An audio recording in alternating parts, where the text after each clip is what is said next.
Saya tidak takut dinilai dan saya pingin dinilai. Nggak takut Pak nanti dinilai kan nggak selalu 100 ya. Alasan-alasan perusahaan kenapa Gen Z banyak dipecat. Biasanya yang dicari anak-anak itu apa berarti Pak? ENFJ itu tengahnya kan NF ya, Iya. intuitif dan feeling. Mereka ini disebut Caranya udah salah. Nanti mereka belajar yang lebih susah lagi. Mereka kacau. berarti guru harus siap salah Pak. Selamat datang di podcast Jurusanku, tempat eksplorasi jurusan dan karir masa depan.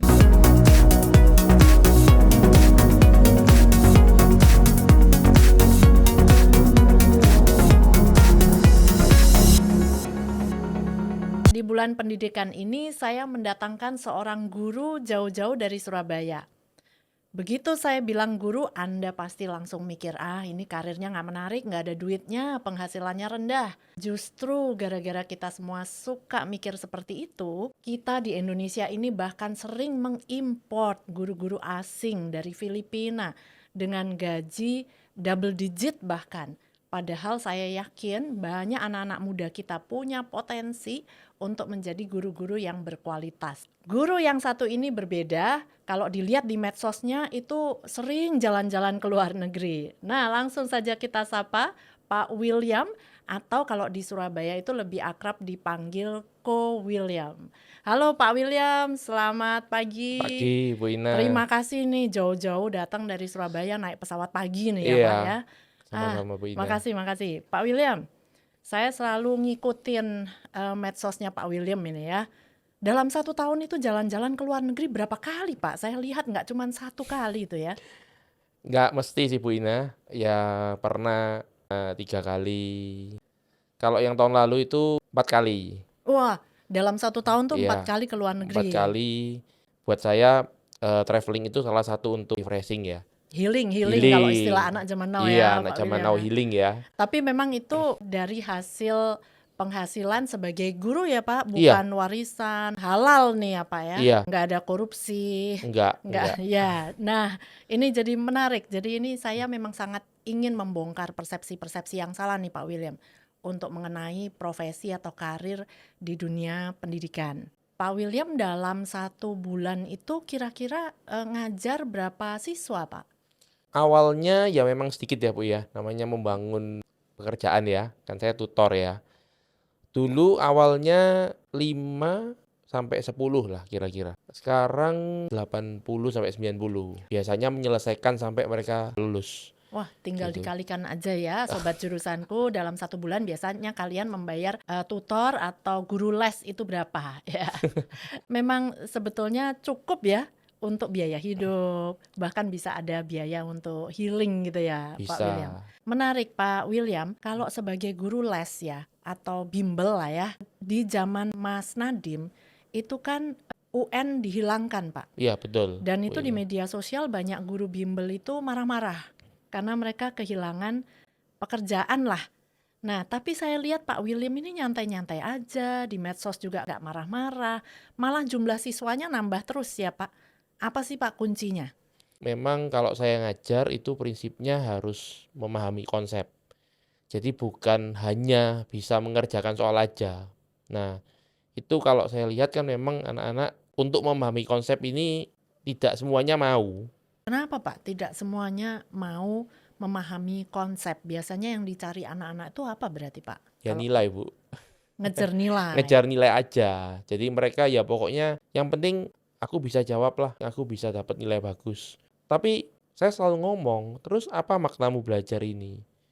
Memang butuh effort lebih dari guru untuk menjelaskan sehingga mereka tuh bisa tahu aplikasi dari apa yang dipelajari. Jadi kalau kalian terbiasa untuk memahami konsep, memahami materi pelajaran, maka saya yakin kalian tidak akan kesulitan ketika belajar di jenjang yang lebih tinggi. Dan nanti ketika kalian kerja, kalian juga terbiasa untuk memahami segala sesuatu itu secara menyeluruh, mendalam, tidak hanya di permukaan aja enggak. Cari jalur pintas Pintas biasanya ya, akhirnya. betul. Yang penting dapat nilainya untuk nilai tinggi untuk masuk perguruan tinggi. Perguruan tinggi IPK tinggi yang penting juga bisa langsung kerja. Nah, Ya, biasanya iya. itu di dunia kerjanya yang langsung kelihatan mereka sebetulnya tidak menguasai bidangnya. Iya betul Bu, Ya. betul Bu Ina. Nah, makanya setahu saya untuk les di Koko William ini ternyata tidak mudah untuk bisa menjadi siswanya Koko William ini, tidak semuanya diterima. Apa betul tuh Pak William? Iya betul. Memang di tempat saya untuk masuk harus ada beberapa tahapan. Jadi pertama memang saya suruh anaknya trial dulu, cocok atau enggak. Setelah mereka trial, mereka mencoba, biasanya saya tanya, mau lanjut ke interview atau enggak. Dan saya juga akan ngajak ngobrol orang tuanya biasanya. Memang ada faktor cocok-cocokan, Iya, benar Bu ada Ina. chemistry-nya nih antara Chemistry-nya. guru dan siswanya. Wah, Dan betul. memang untuk pendidikan yang ideal itu kan memang perlu kolaborasi ya, kerjasama antara orang tua, anaknya dan juga gurunya. Iya, betul. Kenapa Pak orang tua ini penting? Ya, gini, kita nggak bisa memungkiri zaman berubah ya Bu ya, pengaruh media sosial, pengaruh teman-teman. Saya yakin orang tua juga nggak bisa ngontrol 24 jam anak-anak ini. Saya rasa guru ini juga perlu sebagai salah satu pihak yang membimbing anak-anak. Misalnya kelihatan nih bahwa anak ini kok nggak disiplin misalnya ya. Kok anaknya kurang komunikatif, nggak patuh. Kalau di tempat saya kan ada aturan, salah satunya kalau Zoom itu harus on cam. Nah, jadi saya merasa bahwa guru ini punya peran. Menurut saya, karena saya ngerasa punya pengaruh, maka saya juga harus memantau anak-anak tidak dari segi pelajarannya saja. Semakin ke sini, skill-skill yang lain juga dibutuhkan. Kemampuan berkomunikasi dengan baik, menguasai hal-hal baru, belajar hal baru. Ya, dan komunikasi itu meskipun online, itu tadi tidak hanya ngomong ya Pak. Komunikasi itu dimulai dari tadi harus on cam. Jadi kalau dari Pak William, kenapa sih anak-anak itu kalaupun online itu harus on cam? Kalau saya ngomong gini kan anak, masa sih kalian lihat saya suruh lihat layar hitam? Kan nggak enak, kan lebih enak kita lihat face to face. Kadang-kadang saya juga memberikan ilustrasi, misalnya kalau kamu sekarang ini mau ketemu presiden, apa betul mau kelihatan jidatnya doang? Biasanya kan enggak, udah langsung rapi, pakai batik gitu, formal sekali. Ya, berarti betul. di balik itu, ini anak tidak menghargai Anda sebagai guru gitu Iya, kan. betul. Tidak menghargai lawan bicara siapapun itu. Artinya sebetulnya kita tidak respect terhadap lawan bicara kita. Betul ya Pak ya? Ya, kecuali memang ada beberapa kendala Bu, koneksi misalnya. Ya, lagi Nah, lambat lagi internet, lambat. video dimatikan, Iya, itu lain cerita betul, ya. Berarti Pak William nggak cuma mengajar, sebetulnya juga mendidik ini Iya. meskipun guru les ya. Iya, betul. Saya memang ada panggilan untuk di education ya, untuk mendidik anak-anak, dan kalau saya ngerasa bahwa saya nggak pengen mencetak anak-anak itu hanya anak-anak yang pinter. Karena orang pinter itu saya rasa banyak, Bu Ina. Saya pengen anak-anak ini selain pinter, mereka juga punya value, mereka tahu bagaimana bersikap, bagaimana memperlakukan orang lain, sehingga mereka nanti ketika terjun di masyarakat, mereka tidak hanya mengandalkan kemampuannya saja, tapi mereka juga punya sesuatu yang dilihat oleh orang dan itu bisa membawa mereka ke level yang lebih tinggi lagi. Ya ngapain sih mendidik segala macam, ada nggak orang tua yang mikirnya kan itu bukan tugasnya Pak William untuk terlalu terlibat misalnya? Ada, tapi kalau sampai merasa terganggu banget juga enggak sih Bu. Kebanyakan orang tua dan siswa yang ke tempat saya, mereka justru pengen mencari added value itu. Gitu. Dan itu harusnya kita harapkan bisa dilakukan juga oleh guru-guru di sekolah ya Pak William. Iya, betul. Dan setahu saya Pak William kan pernah juga ngajar di sekolah, jadi bukan cuman privat ya Pak? Pernah, saya 6 tahun ngajar di sekolah. Wah, cukup lama juga ya? Ya, 3 tahun di sekolah pertama, 3 tahun di sekolah kedua. Jumlah siswa satu kelas. Kira-kira berapa? Yang paling banyak 24 orang. Jadi memang sekolah ini bukan sekolah yang gede sih kelasnya ya. Tapi banyak guru-guru yang ngajar di sekolah kan merasa, kalau ngajar murid 20, 30 itu tuh mana bisa untuk memotivasi anak tadi, mendidik anak tadi untuk disiplin, untuk berkomunikasi dengan baik. Nah, gimana dari pengalaman 6 tahun Pak William ngajar, apakah itu mungkin untuk dilakukan? Mungkin sekali Bu Ina. Jadi kalau buat saya, guru ini harus punya prinsip harus punya power dalam arti power yang positif ya, bukan power yang seenak-enaknya sendiri juga enggak. Dan kita harus punya aturan yang jelas, konsisten. Memberi contoh mungkin on time. Ya, Pak William pernah ini nggak jam kosong, bolos. oh nggak pernah sama sekali jam kosong. Dan contoh yang Pak William berikan itu ada dampaknya nggak ke anak-anak? Memang tidak semua, tapi majority bisa, Bu. Kata anak-anak sih, kalau kelasnya Mr. William itu jangan telat pokoknya. Telat 5 menit aja udah ketinggalan banyak. Katanya begitu. Kalau telat 5 menit aja udah Ketinggalan ketinggalan banyak. banyak. Ya, Ya, berarti kan daging semua daging. gitu ya. Ya. Oke, jadi karena ada juga dulu pengalaman saya sekolah kan ada guru yang suka cerita tentang kehidupan pribadi, masalah-masalahnya di Mm-mm. rumah. Eh, Iya, kalau Pak William enggak ya? enggak. Jadi kalau saya ngajar itu memang tidak boleh bawa HP di kelas. Boleh diambil ketika misalnya mau ujian yang menggunakan komputer. Tapi kalau memang ngajarnya dari papan, itu nggak boleh. Supaya fokus. Supaya fokus. Sampai gini yang saya lakukan.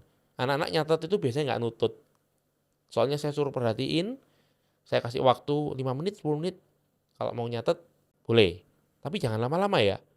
Takutnya dilambat-lambatin sama mereka biar nggak lanjut pelajarannya. Cuman kalau saya, prinsipnya kalau kalian bisa dapat banyak, ya saya nggak mau ngurangin gitu loh. Kenapa minimalis Kenapa gitu ya? minimalis gitu Itu kan? juga kan etos kerja, Pak. Iya, betul. Jadi yang saya lakukan itu, saya motoin ini Bu, papan. Saya kan pegang HP, difotoin. Terus selesai pelajaran saya kirim di WA. Jadi saya ngomong, nanti yang mau lanjutin nyatet di rumah ya. Ini udah saya fotoin semua. Dicatat Oh, pakai bebas. tangan. Terserah, mau nyatet boleh, nggak nyatet juga nggak apa-apa.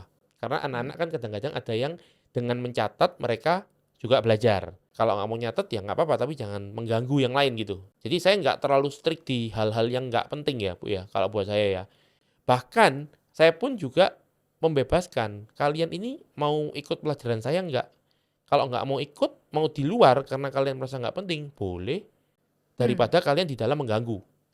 Kalau saya Ada kayak nggak gitu. yang terus Nggak keluar? ada. Nggak ada. Tapi nggak mengganggu mereka. Nggak mengganggu. Jadi memang sudah komitmen bersama di Bersama. awal. Di awal, iya. Jadi kalian boleh di luar, nanti masuk kelas waktu mau ujian aja. Kalau kalian memang hanya butuh nilainya. Kalian nggak butuh ilmu, terserah kalian. Justru anak-anak saya gitukan, malah mereka nggak mau keluar. Ya. Padahal bagi saya kalau mereka di luar pun, ya nggak ada masalah. Bukan suatu pelanggaran ya, karena Ya. saya mengizinkan. Ada suatu komitmen yang kita buat bersama, gitu. Contoh, respect. Kalau misalnya lagi dijelasin, kalian nggak boleh ngomong sendiri, harus fokus. Ketika kalian mau bertanya, silakan bertanya. Ada waktunya. Nah, jadi saya mendidik mereka dari segi etika juga.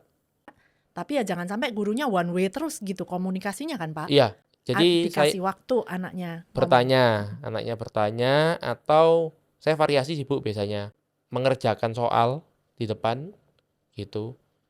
Presentasi itu, saya dulu karena megang 2 subjek yang additional math sama chemistry. Jadi memang nggak cuman ngajar satu mapel aja kan, Nggak, Pak William? bisa kok. Iya, nah Heeh. ini yang jadi concern saya karena banyak guru bilang takut kekurangan jam mengajar. Nah ini sistem khususnya yang di sekolah negeri sepertinya harus bisa di-adjust ya. Kalau saya malah ada yang 3 kalau nggak salah. Di Nah, tempat saya ngajar itu. dan guru les itu banyakan istilahnya mafia kan, Pak? Iya, betul. Matematika, fisika, Kimia. kimia. Ya, guru les aja bisa ngajar 3 3. sebetulnya. Iya. Di sekolah juga harusnya bisa lebih efisien juga ya, Iya, bisa mulai diterapkan. bisa. Nah, sekarang kalau masalah evaluasi, Pak, saya dengar Pak William ini nggak cuman mengajar, mendidik, tapi juga kepo, pengen tahu hasil rapot anaknya. Iya, betul. Untuk Iya. apa itu, Pak? Jadi kalau saya prinsipnya memang saya bekerja, saya tidak takut dinilai dan saya pingin dinilai. Nah, coba diulangin, Pak. Kalau Pak saya William bekerja sebagai guru, iya, tidak takut takut dinilai, dinilai. malah pingin Pengen dinilai. dinilai. Nggak takut, Pak, nanti dinilai, nilai kan nggak selalu 100 biasanya, Pak. Enggak, Bintang nggak selalu 5, 5, Pak. iya, enggak apa-apa. Jadi saya memang dari tahun 2003 ketika saya ngasdos di kampus, itu saya bikin angket untuk diri saya sendiri, Bu. Mungkin dari kampus ada penilaian ya, cuma saya tuh pengen tahu feedback anak-anak ke saya itu seperti apa. Ya memang tidak semuanya bagus, tidak mungkin kita menyenangkan semua orang ya. Saya lihat apa yang kurang, ya perbaiki. Tapi bagaimana mengatasi, kan pasti tetap ada bapernya juga lah ya, orang punya perasaan. Dapat negatif kan tidak ada manusia yang malah bahagia gitu ya, gembira. Ya pasti sedih, Hmm. kecewa, mungkin malah marah kalau misalnya feedbacknya kita anggap nggak bener, nggak sesuai. Gimana mengatasi emosi-emosi itu, Pak? Ya kalau saya sih ya sudah menganggap bahwa memang ini bagian dari ketidaksempurnaan. Nggak apa-apa, it's okay. Ya sedih-sedihnya nggak lama-lama lah Bu. Ya, waktu ya, Iya, pasti ada iya, kecewa, dek gitu ya. iya. Tapi kita fokus pada perbaikannya. Perbaikannya, iya. Ya, Saya pun juga pernah, kok saya sudah begini tapi kok apa yang dirasakan oleh orang lain kok tidak sesuai dengan effort yang saya berikan. Juga pernah juga. bukan malah membalas, membuli siswanya, Pak. Biasa kalau dikasih feedback Heeh. negatif, banyak kejadian juga guru malah karena sakit hati kemudian Oh membalas balik gitu. saya Atau nggak pernah. istilahnya ngeceng gitu ya. Oh nggak Nanti pernah. ditandain terus nilainya nanti malah Enggak. diapa-apain, kan banyak siswa yang khawatir gitu, Oh Pak. enggak kalau saya. Nah, kalau buat saya, bekerja ini kan satu ibadah, satu pemberian kita ke Tuhan juga. Jadi kalau kita bekerjanya nggak baik, ya kita berarti mempersembahkan memberikan yang nggak baik juga. Lately memang saya jarang pakai angket, tapi saya ngevaluasi dari rapot, tes ulangan yang dibagikan. Saya biasanya lihat, jadi paling nggak harus dievaluasi, karena kalau nggak ada evaluasi gimana ada perbaikan ya. Mungkin ada beberapa yang gini, misalnya dia pingin kuliah di kampus A misalnya, kamu butuh nilai berapa untuk mata pelajaran ini. Nah kalau kurang ya, saya ingetin, ini kurang loh, Ada target ada jadi. targetnya. Cuman kadang-kadang siswa itu kan mikirnya pendek ya Bu ya, walah masih lama aja, nantilah bisa dikejar. Nah kalau saya jangan, malah kalau bisa kamu lakukan sekarang, ya lakukan, jangan menunda. Nah itu juga habit yang saya bangun. Contoh rapot itu kan diupload di Google Form. Saya bikin Google Form untuk upload rapot, upload ulangan. Itu banyak Bu anak-anak yang suka nunda-nunda. Padahal bisa loh dilakukan, tapi ditunda lama banget. Sampai saya tuh ngingetin berkali-kali. Ya memang tidak mudah, tapi nggak apa-apa lah. Ini bagian dari mendidik ya. Ya, nah sebetulnya evaluasi ini penting banget, feedback ya Pak, karena itu salah satu keluhan dari perusahaan-perusahaan terhadap anak-anak muda sekarang, bahwa anak-anak sekarang itu dibilangnya sulit menerima feedback. Salah satu alasan kenapa Gen Z dipecat berdasarkan riset, ini bukan untuk nyinyirin Gen Z, karena Gen Z-nya sekarang juga sering baper begitu dengar Gen Z udah mereka marah duluan. Tapi sekali lagi tujuannya lebih untuk dievaluasi supaya perbaikan ke depan. Perbaikan. Tapi kita harus pinpoint dulu alasan-alasan perusahaan kenapa Gen Z banyak dipecat. Dan itu salah satunya memang mereka dianggap sulit menerima feedback, sulit dievaluasi. Karena feedback tadi seringkali itu menyakitkan kan sebetulnya ya. Iya, Tapi ini saya percaya memang di pendidikan harus dibiasakan dibiasakan, bener. menerima evaluasi yang sesungguhnya. Saya banyak temui di ruang konsultasi saya juga, Pak William, kan saya pengen mengenal anaknya juga gitu ya, untuk bisa diajak diskusi saya harus kenal dulu anaknya. Kadang-kadang saya pengen tahu prestasi akademis mereka, memang saya tahu nilai di sekolah tidak melulu menggambarkan kemampuan mereka, tapi saya pengen ada gambaran gitu. Kalau yang nilainya bagus, mereka nggak ada masalah, oh 97, 95 menjawabnya. Tapi pada saat saya tanya subjek yang mereka sering kali kesulitan, oh pelajaran A, kira-kira dapat nilainya berapa? Itu ribet, nggak mau jawab-jawab Pak. Sampai saya tanya 3 kali, mereka memberitahu alasannya bukan nilainya. Oh itu karena gurunya, karena ininya, karena. Nah ini yang kalau dibawa terus di dunia kerja, jadinya kebiasaan, oh itu karena bosnya memang toksik, itu karena memang kliennya nyebelin, itu karena orang lain tapi tidak pernah mengevaluasi diri sendiri. Iya. Nah makanya menurut saya setuju, ini sesuatu yang harus dibiasakan sejak di bangku sekolah Sekolah, ya, iya. bahwa anak-anak harus terbiasa menerima feedback atau evaluasi, tapi pendidikan paling efektif itu melalui contoh. Jadi dari gurunya dulu, Iya, itu harus juga mau dievaluasi dan menerima feedback, feedback. iya. Tapi fokusnya bukan untuk mencari kesalahan, fokusnya untuk perbaikan. betul, Bu Nah, Ina. tapi ada kelihatan dampaknya nggak Pak setelah Pak William melakukan ini? Ada efeknya nggak? Kalau semakin lama memang semakin banyak yang upload ya. Awal-awal memang agak sulit ya. Dan saya udah ngomong kalian harus membiasakan culture. Mungkin di tempat lain kalau kalian lihat teman kalian mungkin nggak ada yang diminta rapot mungkin. Jadi saya kasih pengertian dulu Bu. Memang anak-anak ini harus diberi pengertian. Kenapa kok saya ini mau ngeliatin rapot dan bahkan saya tuh sampai cerita. Saya tuh kalau ngeliatin rapot kalian, ulangan kalian, itu biasanya malam-malam loh. Saya selesai ngajar 10:30 malam. Setelah itu, kalau saya masih kuat, memang saya ngecekin rapot tidak setiap hari. Seminggu sekali bisa cekin rapot sama ulangan. Tapi itu saya lakukan biasanya setelah ngajar.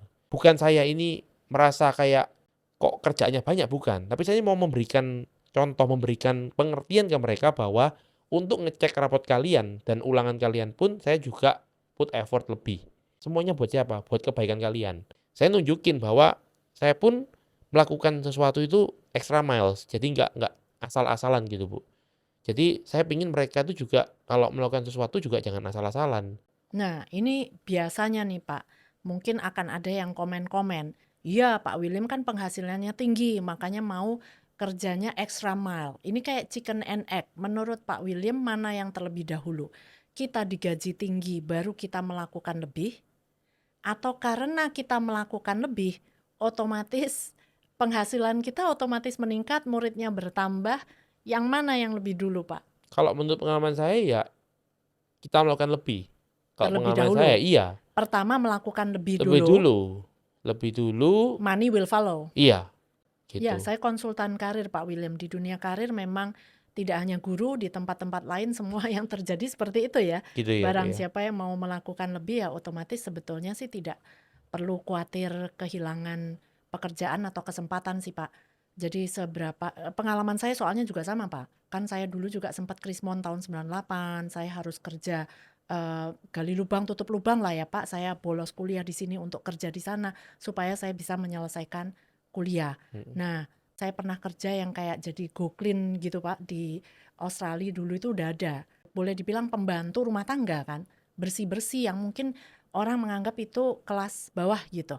Tapi kalaupun kita anggap sama-sama bekerja sebagai pembantu rumah tangga, itu saya melakukan lebih daripada yang diminta Pak. Sama-sama 2 jam, sama-sama 3 jam, tapi saya melakukan lebih dalam 3 jam dibanding orang lain. Kayak membersihkan toilet, itu saya buka tangki airnya, itu waduh saya lihat kotor banget, saya gemes. Padahal mungkin pemilik rumahnya nggak akan ngelihat sampai ngecek sampai segitunya gitu ya.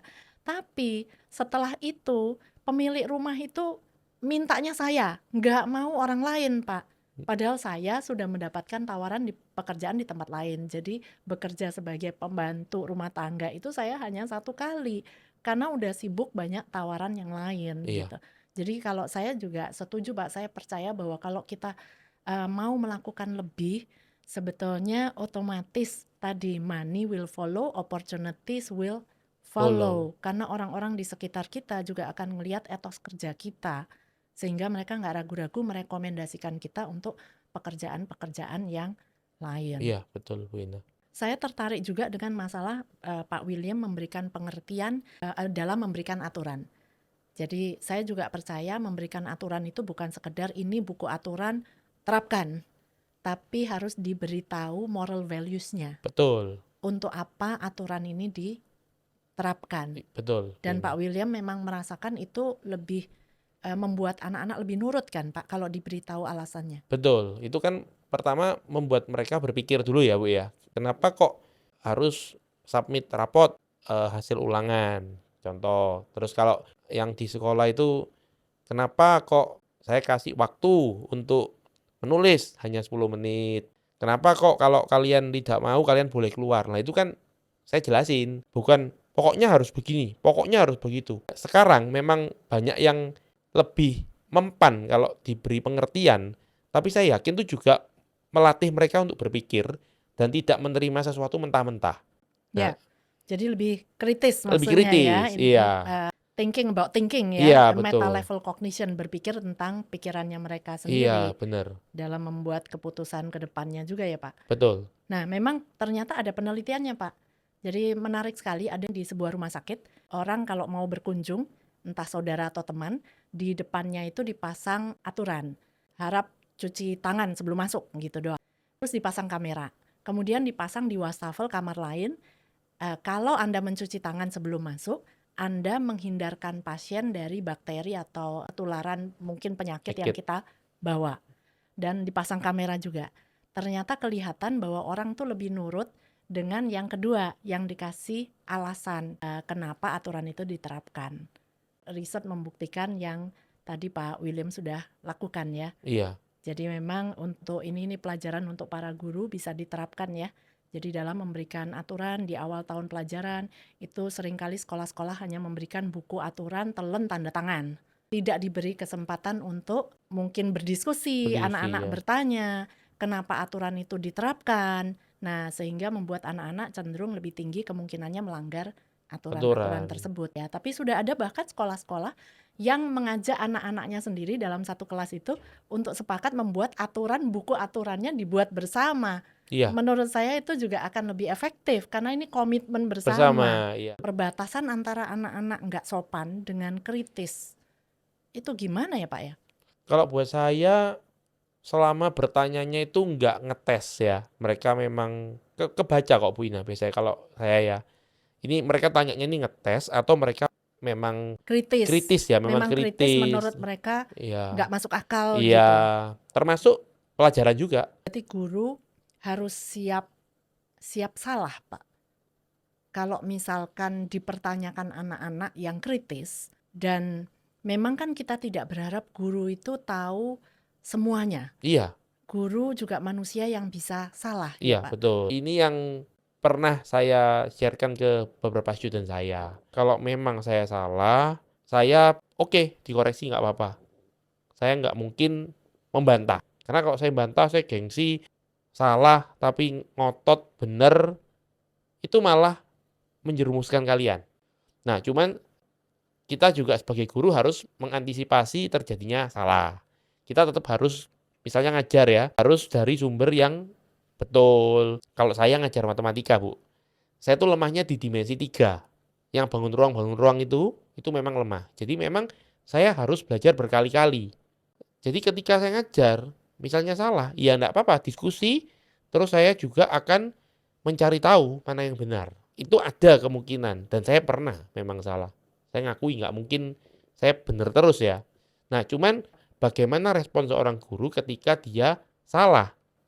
Nah, kadang ada guru yang defend, yang membela diri. Kalau saya enggak mau. Kalau saya, oh ya, sorry. Saya salah pemahaman. Oke, saya jelaskan ulang ya. Karena prinsip saya, kalau saya sampai salah dan tidak mau mengkoreksi, itu kasihan anak-anak. Dia mendapatkan pemahaman yang salah. Jadi kasihan anak-anak karena Pak William memang sangat berfokus kepada anak-anaknya. Iya, Jadi sampai mengalahkan ego iya, pribadi. betul. Manusia salah kan biasa ya Bu ya. Maksudnya, Guru kan juga manusia. iya, maksudnya salahnya ya jangan kebacut lah, jangan keterlaluan gitu loh. Jangan tiap kali salah, ya itu perlu dipertanyakan ya. Bagi saya sih enggak, bukan aib, bukan suatu gengsi yang harus dipertahankan gimana. Dari saya, oke lah, merasa malu sedikit, tapi satu, dari anak-anak mereka puas. Apa yang mereka pikir benar, dan memang benar, saya setuju gitu kan. Dan itu juga mempengaruhi, misalnya nih, suatu pelajaran, konsep matematika misalnya. Kalkulus misalnya ya. Ternyata saya salah misalnya. Ternyata konsep itu akan dipakai oleh sebagian anak ketika kuliah. Nah, kalau saya ngotot misalnya, saya enggak mau ngakui salah, padahal cuma tinggal memperbaiki dan ngaku salah gitu aja loh. Itu kan nanti bisa berdampak terhadap kuliahnya mereka. Nanti mereka yang butuh kalkulus ketika kuliah, teknik misalnya, itu kan Dasarnya udah salah. dasarnya udah salah. Nanti mereka belajar yang lebih susah lagi.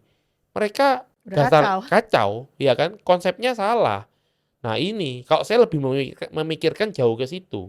Ya, jadi memang kan wajar seorang guru pun tidak mungkin, katakanlah guru matematika tidak mungkin ahli di semua materi Iya, matematika, dan itu manusiawi sekali. iya benar. Sebetulnya kalau menurut saya sih Pak, dengan seorang guru mau mengakui kesalahan, bukannya malah murid itu nanti merendahkan, kenyataannya murid itu malah respect loh Pak. guru ini mau mengakui kesalahannya. Dan mereka juga melihat satu karakter yang saya ajarkan juga by example ya, yaitu ya mau mengakui kesalahan, tidak tidak sombong ya. Maksudnya kalau udah tahu salah ya harus mau rendah hati untuk mengakui Bagian dari pendidikan sebagai karakter. karakter. Nah, setiap kali saya membacakan hasil profiling test klien-klien saya, dan misalkan ada yang profilnya itu cocok sebetulnya untuk jadi guru, itu sampai saat ini bisa dihitung jari mungkin ya yang orang tuanya itu setuju. Saya senang sekali mendapatkan WhatsApp, wah Bu Ina, untung banget dulu saya nggak maksa anak saya itu untuk ambil jurusan bisnis. Sekarang anak saya itu sambil masih melanjutkan kuliah, pendidikan anak usia dini, itu udah kerja di 2 daycare center dan tabungannya udah banyak gitu ya. Ada lagi saya dengar cerita udah lulus di Taiwan dan sekarang sudah bekerja di sebuah TK di Taiwan. Nah, sementara teman-temannya misalnya yang di Australia lulusan bisnis itu lagi kesulitan cari pekerjaan. Anak saya dari jurusan pendidikan malah mudah mendapatkan pekerjaan. Jadi bersyukur banget dulu nggak maksa. Nah, tapi kalau anaknya laki-laki, nah ini saya lebih menemukan tantangan. Kalau memang anaknya juga ada minat untuk jadi guru dan profilnya itu cocok sebagai seorang guru. Karena ada profil kepribadian yang memang dari namanya aja itu disebut the teacher. Nah, sepertinya Pak William ini termasuk yang kalau di tes MBTI itu ya Pak ya, kayaknya termasuk the teacher nih Pak, bener nggak? Saya profilnya ENFJ, Bu. Ya, itu exactly the teacher The ya. teacher, ya. Ya, nah, Iya. tapi selama ini Pak William sebagai profil the teacher, kemudian laki-laki, apalagi kultur lahir Cindo gitu ya, yang mana budayanya itu budaya bisnis, budaya dagang gitu Pak. Apakah nggak ada tantangan dari orang tua untuk berprofesi sebagai guru Pak? Ya, syukurlah di keluarga saya, ini keluarga inti ya, itu nggak ada yang dagang sih, Bu. Jadi, bapak saya dulu kerjanya kontraktor, mama saya juga bidang jasa, jadi memang nggak ada kerjaan dagang. Kalau keluarga besar sih masih ada.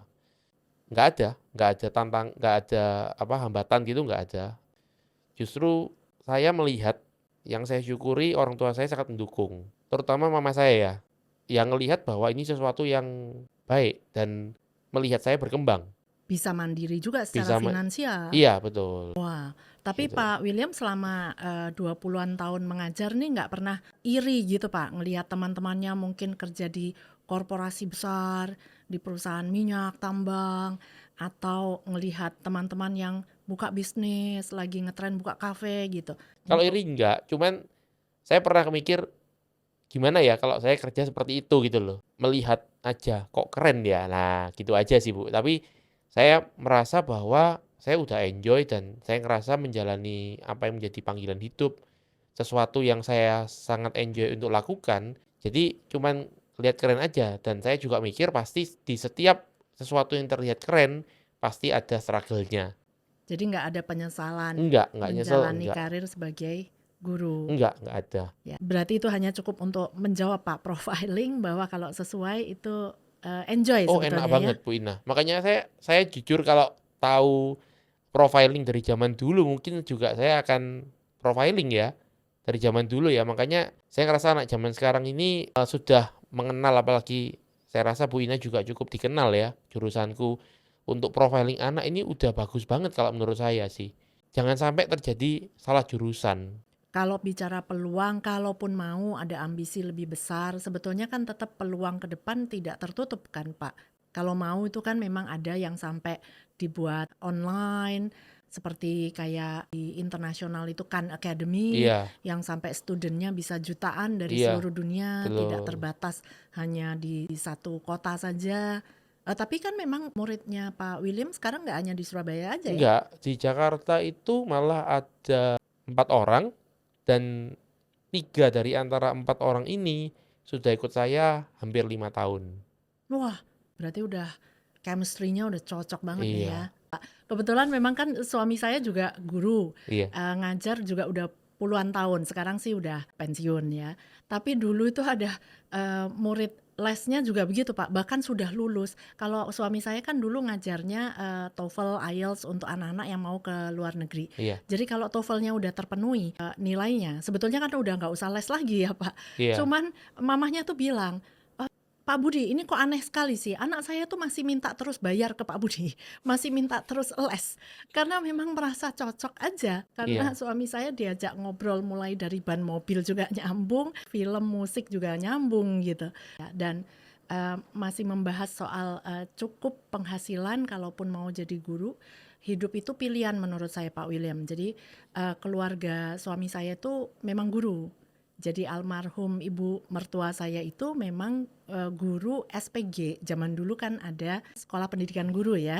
Kemudian almarhum kakak ipar saya itu juga guru di sekolah negeri. Dan memang gaji itu rendah. Suami saya nggak mau bergaji rendah gitu. Tapi kan milih, kalau memang nggak mau ya nggak usah daftar gitu ya ke sekolah negeri. betul. Akhirnya suami saya mendaftarnya ke kursus swasta, yang mana di situ juga akhirnya ada privat, sering menjadi guru favorit dan juga dievaluasi kan dari Iya, tempat kursusnya. Dan di tahun berapa ya, 90-an itu juga udah double digit sebetulnya penghasilannya. Belum juga ngasih training-training bahasa Inggris untuk perusahaan-perusahaan gitu. Jadi saya percaya banget bahwa profesi sebagai guru itu tidak hanya terbatas guru di sekolah negeri yang memang penghasilannya menurut saya juga masih kurang ya. iya. Kalau education sih bidangnya kayaknya luas ya, Bu, ya. Selain guru kan juga bidang-bidang rincian pekerjaan yang lain juga ada gitu ya. Betul, jadi itu juga Pak, kalau saya udah bilang salah satunya pendidikan bisa dijajakin, itu mindset orang tua seringkali langsung, "Hah, guru?" gitu, udah dengan intonasi yang agak merendahkan.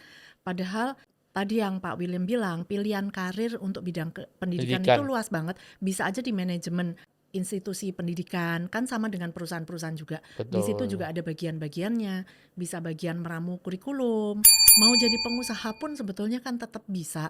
Karena industri pendidikan ini bisa buka kursus-kursus, bisa di-franchise-kan, Iya, baik offline maupun online. Bisa juga yang kayak tadi kan akademi yang sampai mendunia atau di Indonesia ada ruang guru, itu iya, kan mulai banyak sekali ya iya, aplikasi, betul. teknologi. Belum lagi bisa jadi konsultan pendidikan ya seperti saya, Iya, bener. tidak hanya individu, tapi juga konsultan pendidikan bagi country, bagi sebuah negara, Pak. Karena saya juga sering kan dapat project-project juga dari bukan pemerintah kita tapi yang hire malah dari pemerintah asing untuk market research misalnya, untuk melihat potensi transnational education, apa kolaborasi antar negara di bidang pendidikan yang bisa dilakukan, market entry seperti itu, Pak. Iya, Dan itu consulting merupakan sebuah peluang karir juga di bidang pendidikan. pendidikan, betul. Ya, jadi wah luar biasa sekali Pak William. Terima kasih banyak atas waktunya jauh-jauh dari Surabaya. Sama-sama, Bu Ina. Mungkin ada pesan-pesan yang mau disampaikan untuk sobat jurusanku. Di sini kita ada para orang tua, siswa-siswi SMA, bahkan yang SMP yang udah mikir ke depan ada loh Pak. Atau ada juga mahasiswa-mahasiswa yang juga masih mencari karir ke depan. Menurut saya, kalau kita bisa bekerja sesuai dengan panggilan kita, sesuai dengan apa yang kita cintai, apa yang kita suka, itu akan menjadi sesuatu yang luar biasa. Kita menjalani hidup ini nggak berat. Biasanya kan orang-orang bilang ya, I love Friday and I hate Monday. Nah, kalau kita mencintai apa yang kita kerjakan, itu nggak akan ada kata-kata seperti itu. Nah, karena saya yakin bahwa setiap dari kita punya panggilan masing-masing dan itu tidak sama. Antar saudara aja bisa beda ya. Orang tua dan anak juga bisa beda. Jadi kalau buat orang tua sih nggak perlu memaksakan ya. Kalau sudah terlihat bahwa anak profilnya seperti ini, dia arahnya ke sini, bidang pekerjaannya seperti ini. Kalau menurut saya jalani aja. Pekerjaan itu tidak pekerjaan seperti ini itu identik dengan pekerjaan rendah, gaji rendah. Enggak seperti itu. Bisa aja pekerjaan ini gajinya sekian, bisa lebih tinggi. Itu kita bisa menentukan sendiri. Saya yakin bisa menentukan sendiri. Semua kembali ke apa? Kembali ke apa yang kita berikan dalam pekerjaan kita. Kontribusi apa, value apa yang kita tanamkan. Dan yang pasti value-value itu yang harus dicari orang tentunya. Terus kalau buat anak-anak SMP dan SMA, kalian mulai banyak riset. Yang pertama, dengan adanya konsultan seperti Bu Ina ini ya, saya justru merasa, wah enak ya zaman sekarang ya, bisa dibantu seperti ini ya. Zaman dulu kok kayaknya nggak ada ya Bu ya. Jadi kalau kalian sudah menemukan itu, kalian harus mendalami. Karena saya yakin setiap daripada kalian itu punya panggilan masing-masing, punya jalan yang unik ya. Lakukan yang terbaik dari setiap pekerjaan yang kalian jalani, hidup kalian lebih enak. Dan saya yakin kalau setiap daripada kalian itu bekerja sesuai dengan bidangnya masing-masing, dengan profil yang kalian punya masing-masing, itu kita akan membangun society yang luar biasa, akan membangun bangsa yang luar biasa. Karena setiap bidang pekerjaan akan diisi oleh orang-orang yang luar biasa juga sesuai dengan profilnya. Mungkin itu dari saya. Ya, luar biasa, setuju sekali Pak William. Jadi bagi orang tua, saya setuju dari saran Pak William ya, bahwa anak kita lahir itu unik, ada profilnya masing-masing yang selalu saya katakan ibarat biji buah-buahan, itu ada biji buah apel, mangga, atau stroberi begitu ya, coba kita amati dulu, kita observasi dulu. Memang saya paham Bapak Ibu karena saya juga orang tua, kalau kita punya anak, banyak orang tua yang mungkin punya harapan begitu ya. Ibarat misalnya cowok atau cewek, orang tua kadang-kadang ada harapan pengen punya anak cowok atau cewek. Profil kepribadian juga sama, ada bawaan lahir sebetulnya, memang ada faktor lingkungan, tapi memang ada bijinya juga. Seperti tadi contohnya bijinya the teacher, bukan berarti harus menjadi guru, tapi mengedukasi itu bisa macam-macam bentuknya, macam-macam karirnya. Dan di setiap pekerjaan sebetulnya ada unsur mengedukasi. Jadi tergolong transferable skill juga sebetulnya ya. Tapi at the end of the day, pertama kita harus menerima dulu ya anak-anak pemberian Tuhan ini sebetulnya bijinya buah apa supaya kita bisa beliin pupuk yang pas, supaya mereka bisa berbuah menjadi yang terbaik yang kita bisa. Dan kalau itu kita jalanin, sebetulnya anaknya juga akan lebih happy, enjoy, dan menurut saya money will follow. Kalau dari Pak William tadi ya, saya setuju sekali, penghasilan rendah atau tinggi itu sebetulnya kita yang menentukan sendiri. Saya tahu pasti banyak orang yang tidak setuju, yang belum pernah mengalami, tidak paham. Apalagi misalnya guru sekolah negeri, mana bisa kita yang menentukan sendiri, yaitu pemerintah yang menentukan. Tapi sekali lagi, kalau memang tidak setuju dengan skema yang ditentukan pemerintah, ya resign, kita quit, kita bisa mencari yang penghasilannya sesuai. Seperti tadi saya ingatkan, etos kerja mana yang lebih dulu, etos kerja atau penghasilan. Dan kalau dari saya dan juga tadi dari Pak William setuju, sebetulnya etos kerja dulu. Kalau kita melakukan lebih, otomatis tawaran-tawaran tidak harus dari satu tempat ya, tapi tawaran-tawaran dari tempat lain itu akan berdatangan. Begitu Pak Iya, William ya. betul Bu Ina. Ya, terima kasih Pak William. Saya Inalim dari jurusanku Saya William dari William Hendra Winata Academic. Transform Transform your Your Life. life.